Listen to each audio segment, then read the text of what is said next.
Friends, welcome back to my channel. ఈరోజు మీకు ఈ సీరియల్లో ఏం జరిగిందో తెలుసుకోవాలి అనుకుంటున్నారా? అయితే వెంటనే మనం సీరియల్లోకి వెళ్ళిపోదాం. ఇంకా రాజ్ అలాగే ఇందిరాదేవి హాల్లో కూర్చుని మాట్లాడుకుంటూ ఉంటే ఇంతలో సీతారామయ్య వస్తాడు.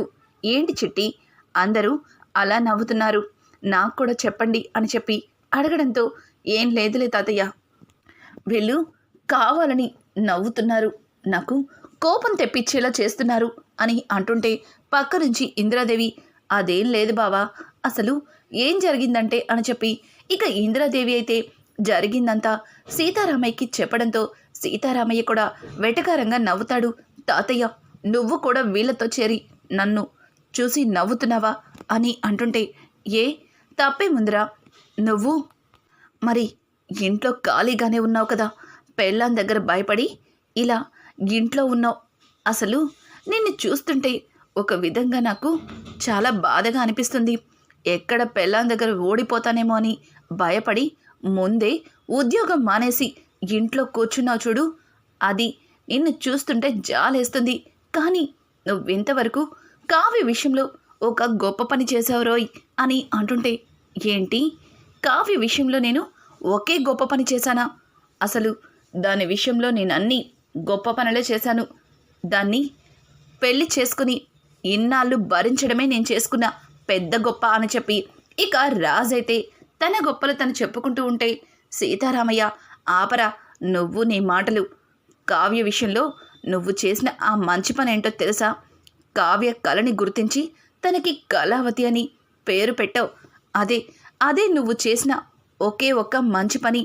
కావ్య విషయంలో నువ్వు ఇక అన్నీ రాంగ్ స్టెప్లే వేశావు అని అంటుంటే దానికి రాజైతే తాతయ్య, నేనేమి ఆ కళావతి విషయంలో రాంగ్ స్టెప్ వేయలేదు, మీరందరూ కలిసి నన్ను కావాలని నిందిస్తున్నారు అని చెప్పడంతో దానికి ఇక సీతారామయ్య ఇందిరాదేవి కలిసి ఒకరినొకరు చూసుకుని నవ్వుతూ ఉంటారు.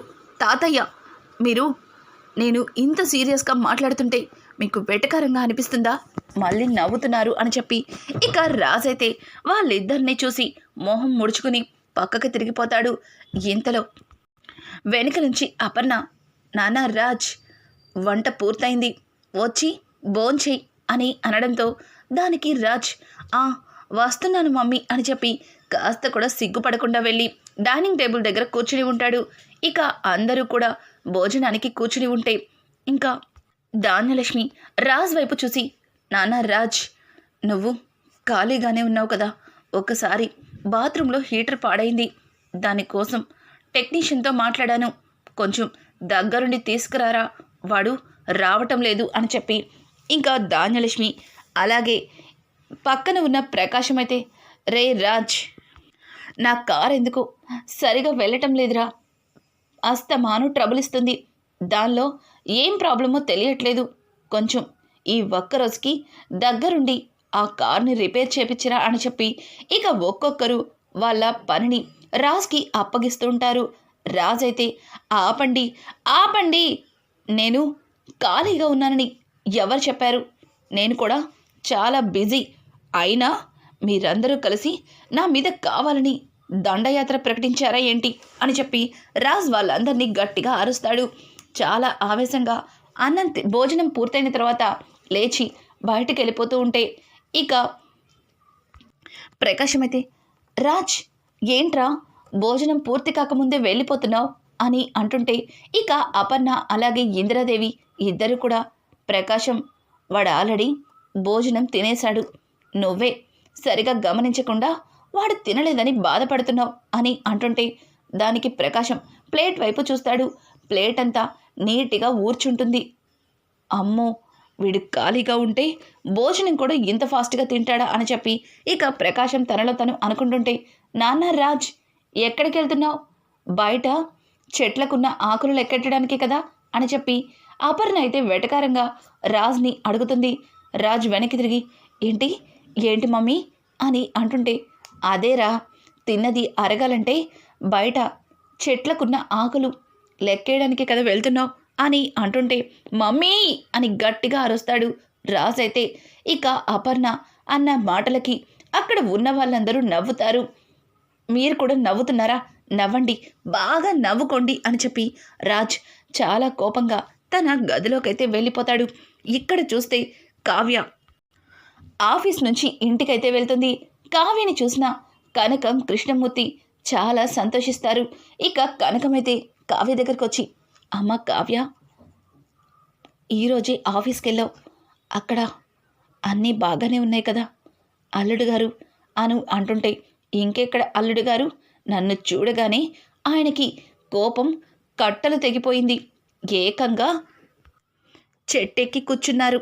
ఆయన్ని దించడం నా వల్ల కాదు, టైం పడుతుంది మీ అల్లుడు గారు మళ్ళీ ఆఫీస్కి రావడానికి అని అంటుంటే, ఆ మాటలకి కనకం, అదేంటే మీ ఇద్దరూ కలవాలని నిన్ను ఎంతో కష్టపడి ఆఫీస్కి పంపిస్తే అల్లుడు గారు ఆఫీస్కి రాకపోవడం ఏంటే అని చెప్పి ఇక కనకం కావ్యని అడుగుతుంది. అమ్మా, నీకింతకు ముందే చెప్పాను, నేనేమీ ఆయనతో కలవడానికో ఆయన దగ్గర నేను ఏ తప్పు చేయలేదని రుజువు చేసుకోవడానికో నేను ఆఫీస్కి వెళ్ళలేదు. నా వల్ల మా కంపెనీ నష్టాల్లోకి కూడుకుపోయింది. ఆ నష్టాన్ని పూడ్చడానికి, అలాగే ఆ అనామిక నాకు చేసిన మోసాన్ని తిప్పికొట్టడానికి వెళ్ళాను అని చెప్పి ఇక కావ్య అయితే బాగా ఆకలిగా ఉంది, ముందు అన్నం వడ్డించు అని చెప్పి అక్కడ బ్యాగ్ పడేసి టేబుల్ దగ్గరికి వెళ్ళి కూర్చుంటుంది. అలాగే ఇక్కడ చూస్తే కళ్యాణ్ అయితే చాలా బాధగా ఇంటికైతే వస్తాడు. కళ్యాణ్ని చూసిన అప్పు, కూచి, ఏంటి రోజు ఇంత లేటుగా వచ్చావు, ఏమైంది అని అడగడంతో, ఏం లేదు పొట్టి, ఏం లేదు అని చెప్పి కనీసం కాలు కూడా కడుక్కోకుండా తన ఒంటి మీద ఉన్న ఆ చొక్కాని కూడా విప్పకుండా అలాగే వెళ్ళి అక్కడే ఒక ప్లేస్లో చాలా ముభావంగా కూర్చుంటాడు. ఏమైంది కవికి ఈరోజు ఇంత ముభావంగా ఉన్నాడు, అసలు ఏం జరిగింది అని చెప్పి ఇక అప్పు అయితే కళ్యాణ్ దగ్గరికి వెళ్ళి కళ్యాణ్ చేయి పట్టుకొని, ఏమైంది కవి, నిన్ను ఎవరేమైనా అన్నారా, ఎందుకు ఇలా ఉన్నావు అని అడగడంతో దానికి కళ్యాణ్ అయితే ఒక్క మాట కూడా మాట్లాడకుండా మౌనంగా ఉంటాడు. ఏంటి నువ్వు ఆటో నడపడం మీ ఇంట్లో వాళ్ళు ఎవరైనా చూసారా అని అంటుంటే, అదేం కాదు, నేను ఎందుకు పనికిరానని అర్థమైపోయింది. ఒకప్పుడు అనామిక నువ్వేం చెయ్యలేవు, ఎందుకు పనికిరావు, నువ్వొక అసమర్థుడివి అని అనేది, కానీ నాలో ఉన్న టాలెంట్ ఏంటో మా వదిన గుర్తించి నన్ను ఎంకరేజ్ చేసింది. కానీ అంత ఆలోచించుకుంటుంటే ఒక విధంగా అనామిక మాటలే నిజమేమో, అందుకేనేమో నేను ఇలా ఒక అసమర్థుల్లాగా మిగిలిపోయాను అని చెప్పి ఇక కళ్యాణ్ అయితే తనలో తను బాధపడతాడు.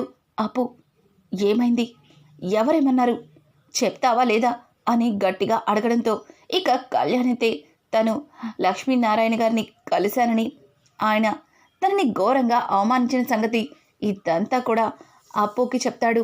అప్పు చాలా ఆవేశంగా, వాడు నిన్ను అంత మాట అన్నాడా, నువ్వు రాసిన పాటని తీసుకొని తిరిగి నిన్నే మాటలంటాడా, చెప్తా వాడి పని అని చెప్పి ఇక పిడికిలి బిగించి వెంటనే పైకి లేస్తుంటే, ఆగప్పు, ఆగు, ఆయన గొప్ప పేరున్నవాడు, ఇప్పుడు ఆయన నువ్వు నిందిస్తే అందరూ మనల్నే అంటారు అని చెప్పి ఇక అప్పు చెయ్యి పట్టుకొని ఆపడంతో కొద్దిసేపు అప్పు ఆలోచించి, చూడు కవి, నువ్వు వాళ్ళ కాళ్ళు వీళ్ళ కాళ్ళు పట్టుకునే కంటే నీ సొంత ఆల్బమ్ నువ్వే రెడీ చేయొచ్చు కదా అని అడగడంతో ఒక్కసారిగా కళ్యాణ్ అప్పు వైపు చూస్తాడు. ఏంటి, నేనే సొంత ఆల్బమ్ రిలీజ్ చేయాలా, ఏం మాట్లాడుతున్నావు అప్పు అని అడగడంతో, అవును కవి, నీలో ఎంత టాలెంట్ ఉందో నీ పాట రూపంలోనే అర్థమవుతుంది. నువ్వు పాడిన పాట ప్రపంచం మొత్తం ఎంతో ఇష్టపడుతుంది. మరి అలాగే నువ్వు పాడిన పాటని ఆల్బమ్గా చేసి ఎందుకు రిలీజ్ చేయకూడదు, మనం సొంత ప్రయత్నం ఎందుకు చేయకూడదు అని చెప్పి ఇక అప్పు అయితే కళ్యాణ్కి తన సొంత ఆల్బమ్ని రిలీజ్ చేయమని అడుగుతుంది. ఆ మాటలకి కళ్యాణ్ కూడా అప్పు చెప్పింది నచ్చడంతో సరే అన్నట్టుగా ఇక తల ఊపుతాడు. ఇంకా ఇక్కడ చూస్తే రాజ్ అయితే తన గదిలో ల్యాప్టాప్ని ఓపెన్ చేయడంతో ల్యాప్టాప్లో పాస్వర్డ్ పెట్టుంటుంది. ఇదేంటి, ఈ శంకిని ల్యాప్టాప్లో పాస్వర్డ్ని మార్చేసింది, ఇది ఇది ఏం పెట్టుంటుందబ్బా అని చెప్పి ఆలోచిస్తూ కావ్యకి మెసేజ్ చేస్తాడు. కావ్య, మీరు దమ్ముంటే పాస్వర్డ్ని కనిపెట్టమన్నారు, మరి పాస్వర్డ్ని నేనే కనిపెట్టాను, అలాగే మీరు కూడా కనిపెట్టలేరా, ఏ ఆ దమ్ము మీకు లేదా అని చెప్పి కావ్య రివర్స్లో రాజ్కి మెసేజ్ చేస్తుంది. రాజ్ అయితే ఆ కోడి మెదడుదే పాస్వర్డ్ పెట్టుకున్నప్పుడు, పాస్వర్డ్ కనిపెట్టినప్పుడు నేను కనిపెట్టలేనా అని చెప్పి ఇక రకరకాలుగా ట్రై చేస్తుంటాడు. కానీ అస్సలు పాస్వర్డ్ తెలియక జుట్టు పీక్కుంటాడు. ఇక ఆవేశంగా ల్యాప్టాప్ని క్లోజ్ చేస్తాడు. తన ల్యాప్టాప్ తీసి విసిరి కొట్టాలి అనుకుంటాడు, కానీ అక్కడే పడేస్తాడు. అసలు ఈ కోడి మెడది ఏం పెట్టుంటుంది అని చెప్పి రాజైతే ఆలోచిస్తూ అలానే నిద్రపోతాడు. ఉదయాన్నే కావ్య అయితే హడావుడిగా ఆఫీస్కి రెడీ అవుతుంది. కనకమైతే అపర్ణకి ఫోన్ చేసి, వదిన, అదేంటి అల్లుడు గారు అలాగే కావ్య ఆఫీస్లో ఒకే దగ్గర పనిచేస్తూ ఒకరినొకరు అర్థం చేసుకొని వాళ్ళ మధ్యలో ఉన్న గొడవలన్నీ సర్దుమరుగుతాయి, తిరిగి మళ్ళీ ఇద్దరు ఒక్కటవుతారని మనం ఎంతో కష్టపడి కావ్యని ఒప్పించి ఆఫీస్కి పంపిస్తే అల్లుడేమో ఆఫీస్కి వెళ్లకుండా ఇంట్లో కూర్చోడమేంటి అని అంటుంటే దానికి అపర్ణ అయితే, చూడు కనకం, మాకు కూడా రాజ్ని ఇంట్లో కూర్చోపెట్టుకోవడం ఏమైనా ఇష్టమా, వాడిని ఆఫీస్కి వెళ్ళడానికి మేము చేయవలసిన ప్రయత్నాలన్నీ చేస్తున్నాము, వాడే అలిగి ఇంట్లో కూర్చున్నాడు, ఈరోజు ఎలా అయినా సరే వాడు మళ్ళీ ఆఫీస్కి వెళ్ళేలా మేం చేస్తాం, నువ్వేం కంగారు పడకు, ఏమంటుంది కావ్య అని అంటుంటే, అదేమంటుంది, అదిగో ఆఫీస్కి బయలుదేరింది అని చెప్పి ఇక కనకమైతే అపర్ణతో చెప్తూ కాల్ కట్ చేస్తుంది. ఇక్కడ చూస్తే రుద్రాణి ఇంట్లో జరుగుతున్న గందరగోళం ఒకవైపు అయితే కావ్య కంపెనీ సీఈఓ ఏంటి, అసలు ఆ కావ్య ఈరోజు కంపెనీకి వెళ్ళింది, రేపు ఈ ఆస్తికి వారసురాలైపోతుంది, ఏదో ఒకటి చెయ్యాలి అని చెప్పి ఇక రుద్రాణి అయితే రాహుల్ని పిలుస్తుంది. రాహుల్, ఆ కావ్య ఇక ఆఫీస్కి వెళ్ళకూడదు, అది ఆఫీస్కి వెళ్ళకూడదంటే నువ్వు ఇలా ఖాళీగా కూర్చుంటే కుదరదు అని చెప్పి రుద్రాణి అయితే రాహుల్ని రెచ్చగొడుతుంది. కానీ రాహుల్, మమ్మీ, కావ్య, నువ్వు తెలియనట్టు మాట్లాడుతున్నావు, కావ్య ఎంత తెలివైందో, అది ఎంత ముదురో నీకు తెలీదా, తనని కంపెనీ నుంచి ఎలా వెళ్ళగొడతా అనుకుంటున్నావు అని అంటుంటే, చూడు రాహుల్, ఆ కావ్య తెలివైనదే, కానీ ఎంతటి తెలివైన వారైనా ఏదో ఒక పొరపాటు చేస్తారు, ఆ పొరపాటుని పాయింట్ ఆఫ్గా చేసి తనని కంపెనీ నుంచి వెళ్ళగొట్టాలి, ఈ ఇంటి నుంచి ఎలా అయితే తనని వెళ్ళగొట్టామో కంపెనీ నుంచి కూడా అలాగే వెళ్ళగొట్టాలి అని చెప్పి రుద్రాణి మాట్లాడుతుంది. ఇక్కడ చూస్తే అనామిక అయితే ప్రతి విషయంలో కావ్య దగ్గర దొరికిపోవడంతో కావ్యని ఎలా అయినా సరే పగ తీర్చుకోవాలి అని చెప్పి తను సామంత్తో మాట్లాడుతుంది. సామంత్, చూడు, నీ వల్ల ఎన్నో ప్రాజెక్ట్స్ని ఒప్పుకున్నాను, ఇప్పుడు వాళ్ళందరూ వాళ్ళకి కావాల్సిన డిజైన్స్ ఇమ్మని నన్ను చాలా ఫోర్స్ చేస్తున్నారు, వాళ్ళతో మాట్లాడలేకపోతున్నాను, కావ్య వేసిన డిజైన్సే వాళ్ళకి కావాలని గొడవ చేస్తున్నారు, ఇప్పుడు నన్నేం చేయమంటావు, ఇదంతా నీ వల్లే అనామిక అని అంటుంటే ఆ మాటలకి అనామిక, చూడు సామంత్, అసలు కావ్య ఆ స్వరాజ్ గ్రూప్ ఆఫ్ కంపెనీకి సీఈఓ అవ్వడం వల్లే కదా ఈ కంపెనీల వాళ్ళందరూ మళ్ళీ పక్క కంపెనీకి వలసలుగా వెళ్ళిపోతున్నారు, ఇక వాళ్ళు ఆ కంపెనీకి వెళ్ళిన ప్రయోజనం లేకుండా చేస్తాను, ఆ కావ్య అనే మనిషి భూమి మీద లేకుండా చేస్తాను అని అంటుంటే ఇక సామంత్ అయితే, చూడు అనామిక, నువ్వేం చెప్తే నేను అదే వింటున్నాను, కావ్య తను వేసిన డిజైన్స్తో అన్ని కంపెనీల వాళ్ళని ఆకట్టుకుంటుంది, తనంటూ లేకపోతే అప్పుడు ఆ కంపెనీలో డిజైన్స్ వేసేవారే ఉండరు, అప్పుడు వాళ్ళందరూ మన దగ్గరికే వస్తారు అని చెప్పి సామంత్ కూడా మాట్లాడడంతో, అవును, నేను కూడా అదే ఆలోచించాను, అందుకే ఆ కావ్యకి ఈరోజు చెక్ పెడతాను అని చెప్పి ఇక అనామిక అయితే కొంతమంది రౌడీలను మాట్లాడుతుంది.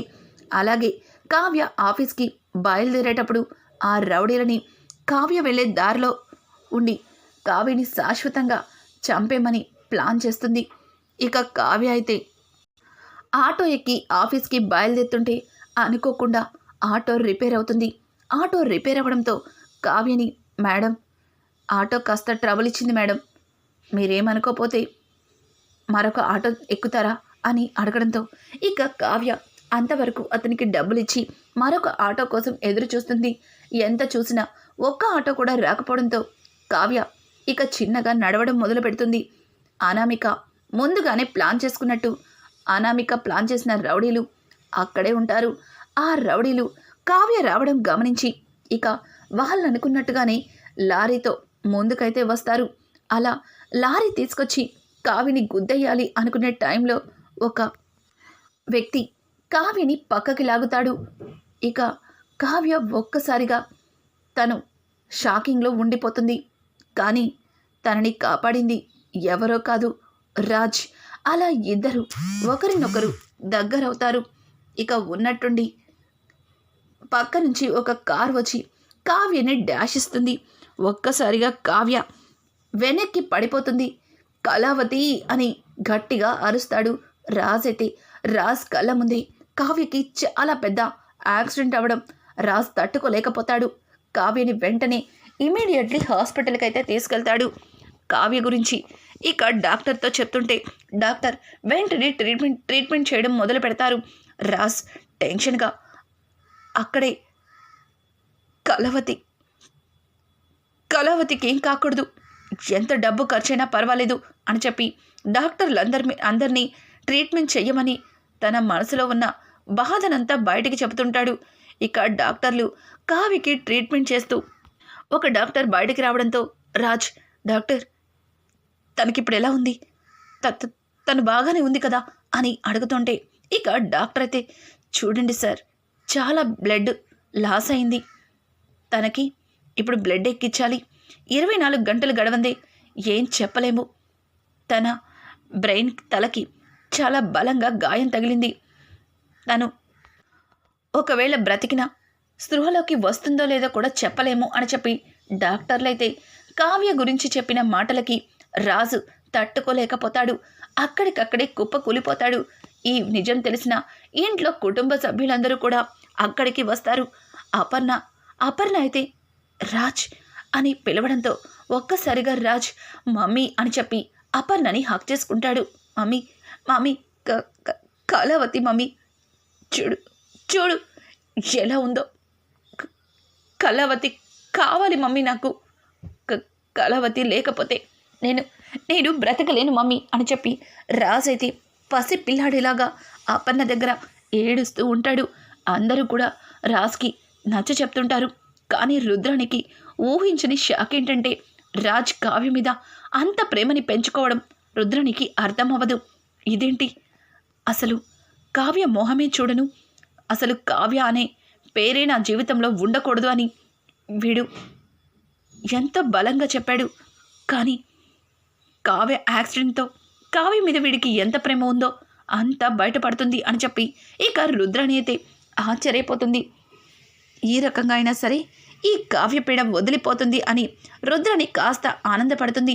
ఇంతలో డాక్టర్ బయటికి వచ్చి, చూడండి, పేషెంట్కి 24 గంటలు గడవందే స్పృహలోకి రావడం కష్టం, మీరు తనని డిస్టర్బ్ చేయొద్దు, ఇక్కడ ఇంతమంది ఉండొద్దు, ఎవరో 2 మాత్రమే ఉండాలి అని చెప్పి అక్కడి నుంచి డాక్టర్ వెళ్ళిపోతుంది.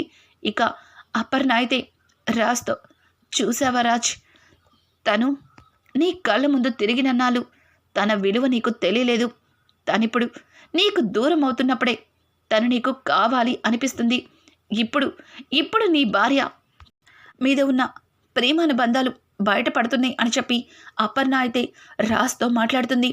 రాజ్, లేదు మమ్మీ, కళావతి అంటే ఎప్పటికీ నాకు ఇష్టమే, కళావతిని మొదటిసారి చూసినప్పుడే తను నా మనసులో ఏదో ఒక మూల తన మీద ప్రేమ మొదలైంది, స్వప్నని ఇష్టపడ్డాను అనుకున్నాను, కానీ కళావతిని ప్రేమించిన సంగతిని బయట పెట్టలేకపోయాను.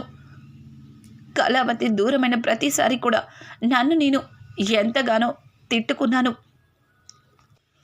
తన మీద కోప్పడిన తన మీద ప్రేమ మాత్రం అలాగే ఉంది.